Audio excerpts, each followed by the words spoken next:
As plantas realizam um processo chamado fotossíntese. Mas o que é fotossíntese? Fotossíntese é o processo em que as plantas produzem seu próprio alimento, transformando a energia solar em energia química, o açúcar, dando origem à cadeia alimentar. Como acontece? É simples, através da raiz são absorvidos a água e os sais minerais do solo, que são transportados pelo xilema até as folhas. As folhas absorvem o fóton do sol e o gás carbônico do ar. Essa reação ocorre no interior dos cloroplastos, situados nas folhas. A equação balanceada para a fotossíntese pode ser descrita da seguinte forma.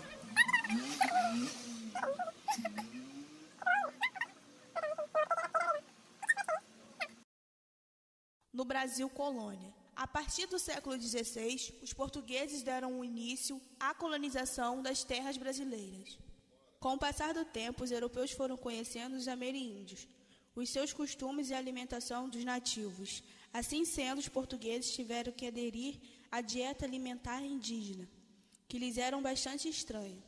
Sabemos que a caça, a pesca e a coleta de frutos e raízes eram a base da alimentação dos povos indígenas, sobretudo das nações Tupi e Guarani, os que tiveram maior contato com os europeus. Coletavam jabuticabas, maracujás, cajus e outras frutas silvestres, típicas da flora brasileira. Caçavam capivara e porcos do mato. Pescavam diversos tipos de peixe e assavam as carnes em espetos ou folhas de bananeira. O milho era cultivado por algumas tribos. Dele se fazia a pamonha, mas a mandioca foi um dos alimentos mais importantes da dieta indígena e portuguesa no Brasil. Os índios arrancavam as raízes da mandioca, descascavam-na e depois a preparavam com carnes e legumes. Aos ingredientes indígenas, os portugueses adicionaram o sal, o azeite e o açúcar, temperos ainda desconhecidos dos índios. Os portugueses trouxeram para cá o vinho, o azeite, a cebola, o bacalhau, o queijo, o trigo, que foi substituído pelo uso de farinha de mandioca e de milho. O sal, o açúcar, a pimenta e outros condimentos, contudo, só chegavam até as mesas dos colonos mais abastados.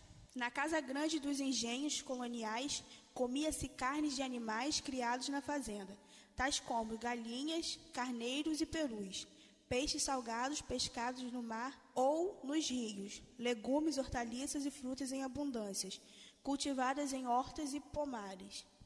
Nas sobremesas, além de frutas, diversos doces eram fabricados com o açúcar produzido nos engenhos do Nordeste brasileiro. A rapadura produzida nos engenhos adoçava muitas receitas à base de frutas tropicais, originando deliciosos bolos, geleias e sucos. Os doces mais comuns eram a goiabada, o pé de moleque, paçoca, rapadura, cocada. Eram vendidos pelos escravos ou negros libertos nas ruas das cidades coloniais. Geralmente as mulheres escravas se dedicavam a essas atividades, fabricavam e vendiam os doces. Ao final do dia, as escravas entregavam o dinheiro das vendas à sua senhora. Entretanto, nem todas as pessoas tinham a mesma sorte na colônia. A maioria da população colonial, composta de escravos africanos, índios e pessoas pobres, não tinha uma alimentação tão farta e diversificada como as elites coloniais. A farinha de mandioca e o peixe seco, com pouca carne, era a comida do dia a dia dos mais pobres. A feijoada, um dos pratos mais característicos do Brasil, provém das senzalas coloniais, quando os escravos misturavam as partes do porco que eram descartadas pelos senhores, pés, orelhas, rabo, ao feijão. A alimentação dos escravos era completada pelo milho e mandioca. Os pratos ainda recebiam sabores especiais de temperos africanos, como a pimenta e o azeite de dendê, produtos que foram trazidos das terras além do mar. Os africanos exerciam forte influência sobre a culinária brasileira, pois geralmente as escravas eram as responsáveis pela cozinha. Portanto, empregavam os modos de preparação da comida praticados na África. A quantidade e a qualidade dos alimentos variava de acordo com a posição social das pessoas na sociedade. Como podemos perceber, a culinária brasileira é bastante diversa. Ela foi construída a partir da contribuição cultural de diversos povos, os índios, os portugueses e os africanos. Em relação às bebidas, tanto os indígenas como os portugueses e africanos utilizavam a fermentação como um modo de preparo, assim como são utilizados nos dias atuais, para bebida e fabricações de outros produtos. Os indígenas faziam farinha e bebidas alcoólicas. Essas eram adquiridas com a fermentação dos líquidos extraídos dos vegetais. Os portugueses bebiam, além do vinho e da cerveja, que eram produtos importados da Europa, a garapa, caldo de cana, cachaça e água, com açúcar e limão. Os escravos e pobres africanos quase não tinham acesso ao vinho, que era uma bebida mais cara e importada de Portugal. Por isso, bebiam cachaça fabricada nos engenhos pela fermentação do caldo de cana da cana-de-açúcar.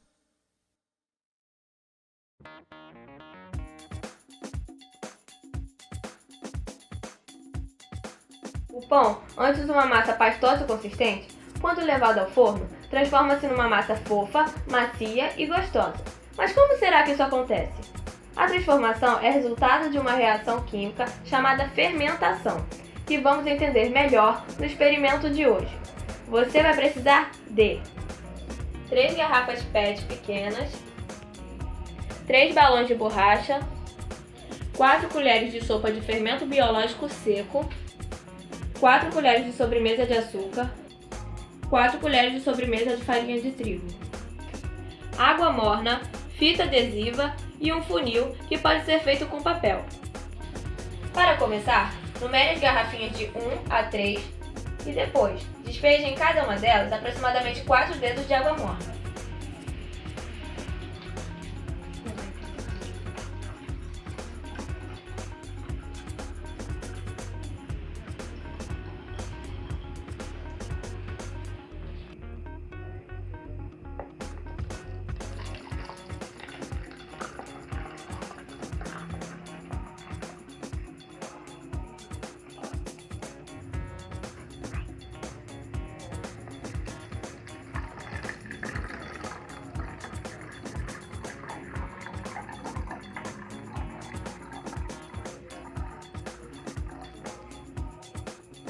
Na garrafa número 1, adicione 2 colheres de sobremesa de açúcar.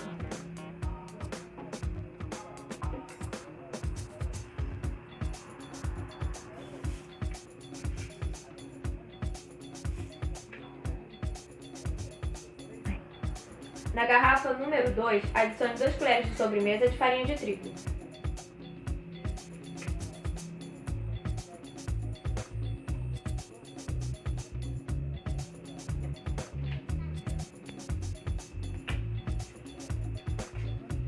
Na garrafa número 3, junte 2 colheres de açúcar e 2 colheres de farinha.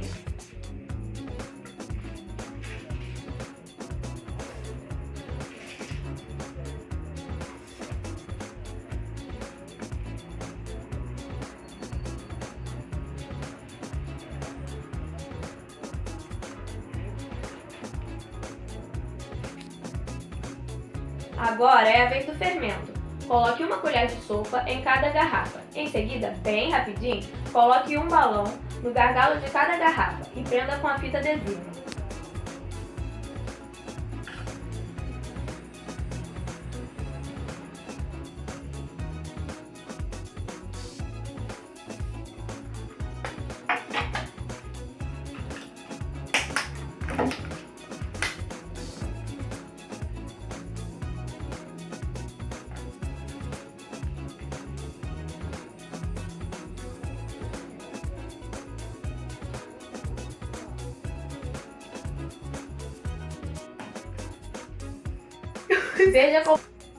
Veja como cada balão incha.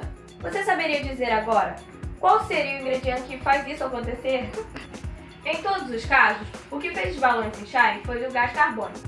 E como ele foi parar dentro das garrafas? O gás carbônico foi formado pela reação que ocorreu entre o açúcar e o fermento das garrafas. Aliás, isso também acontece. É o gás carbônico que faz a massa crescer. O fermento biológico que usamos é, na verdade, uma levedura capaz de transformar o açúcar em gás carbônico e álcool numa reação chamada fermentação. Já a água morna que colocamos nas garrafas facilitou o contato das partículas de fermento e açúcar, tornando a fermentação mais rápida. Sem água, a produção de gás poderia acontecer, mas levaria muito mais tempo. Por que se formou o gás carbônico na garrafa 2, que não continha açúcar? A farinha de trigo é uma mistura de várias substâncias e o açúcar é uma delas. Por isso ocorreu a reação.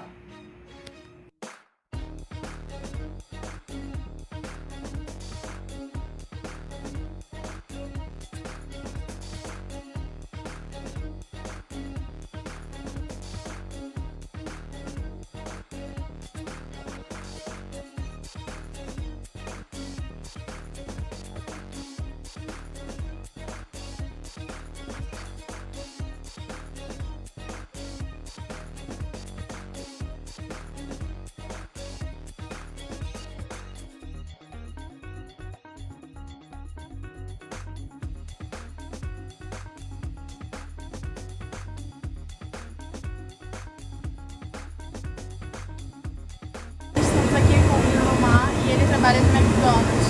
Nós estamos fazendo uma enquete e gostaria de saber se você sabe o que é caloria. Caloria, sei sim. Caloria é aquilo que você tem quando você come alguma coisa gordurosa, ou que quando você... Não, aí vai ficar menos. Quando você come, assim, essas coisas, sanduíche, coisa não saudável. Turno da tarde e a gente está fazendo uma enquete e gostaria de saber se você sabe o que é caloria. Então, eu não sei ao certo o que é caloria, mas eu acho que é, claro, com certeza tem na nossa alimentação. E eu acho que é muito importante a caloria. Ou não, nada em excesso é bom. Então, acho que é isso. Muito obrigada. Olá, estamos aqui com a Lorena e ela trabalha no Bob's. Nós estamos fazendo uma enquete e a gente gostaria de saber se você sabe o que é caloria. Caloria para mim é tudo aquilo que envolve os alimentos e praticamente tudo que tem gordura. Tá bom. Obrigada.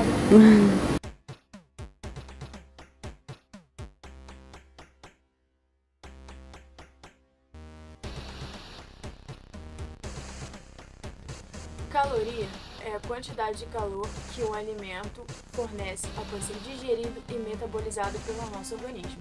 Ou seja, quando nos referimos às calorias de um alimento, estamos falando da quantidade de energia que esse alimento é capaz de nos fornecer.